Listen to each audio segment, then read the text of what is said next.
안녕하세요. 자주 보는 무천도사예요. 오늘은 대한민국 제21대 대통령 이재명 세 번째 이야기입니다. 강한 자가 살아남는 것이 아니라 살아남은 자가 강한 것이다. 이 말을 몸소 증명한 한 사람. 대한민국 제21대 대통령 이재명. 그를 지탱한 것은 단순한 의지나 전략이 아니었습니다.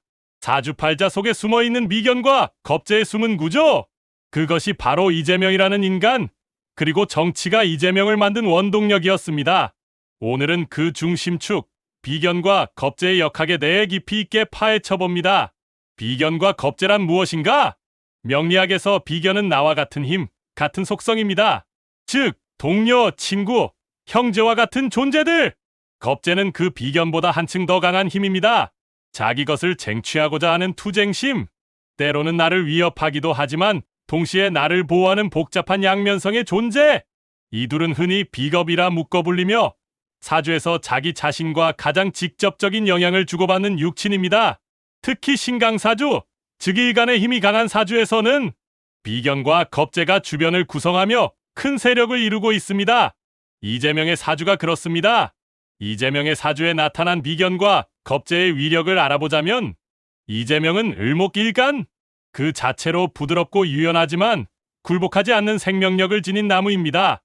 그런데 이 을목이 자월겨울에 태어나면서 추위를 견디기 위해 스스로를 강화한 신강사주가 됩니다. 이 신강사주 속에서 강하게 드러나는 것이 바로 비견과 겁재, 사주구조상, 연지와 월지, 일지 등의 비견과 겁재가 포진되어 있으며 지지끼리 충돌, 형충파해가 있으면서도 이 충돌 속에서 더욱 강하게 단련된 일간이 자리 잡고 있습니다. 이재명은 실제 정치에서 자신의 진영, 동료들을 통해 끊임없이 충돌하고 단련되어 왔습니다.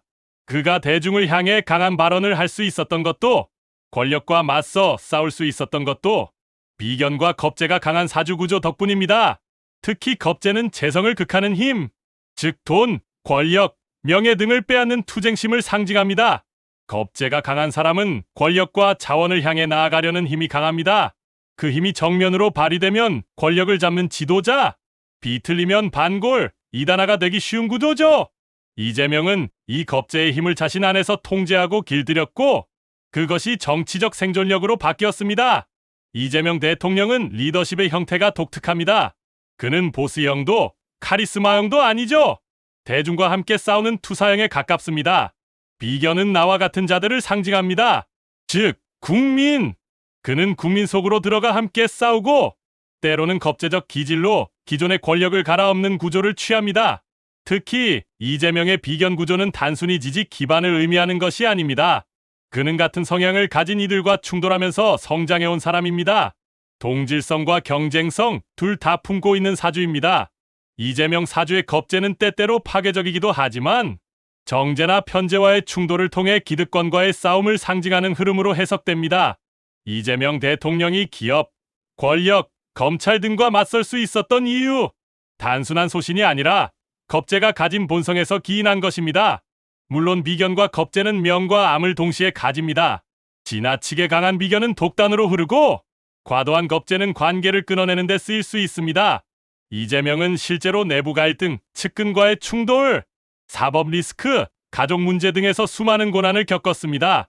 이 또한 사주 구조에서 볼 수 있는 부분, 비견과 겁재가 강한 자는 인생에서 반드시 배신, 단절, 싸움을 경험합니다. 그러나 그로 인해 더욱 강해지고 결국 버티는 자가 됩니다. 이재명이 대통령이 된 것도 이러한 겁재의 투쟁성, 비견의 자기 강화가 있었기에 가능한 일이었습니다. 이재명 대통령은 단순한 정치인이 아닙니다. 그는 사주 속 겁재의 본능과 비견의 유대를 정치적 자산으로 바꾼 운명적 존재입니다. 권력과 맞서 싸우며 동료와 부딪히고 혼자서도 다시 일어나는 추진력, 그 모든 것이 사주의 비겁 구조에서 비롯되었습니다. 이제 여러분도 아시겠죠? 이재명의 힘은 그냥 생긴 게 아닙니다. 그는 싸우기 위해 태어난 사람, 비견과 겁재의 용광로 속에서 단련된 리더입니다. 구독, 좋아요로 다음 이야기도 함께 해주세요. 감사합니다.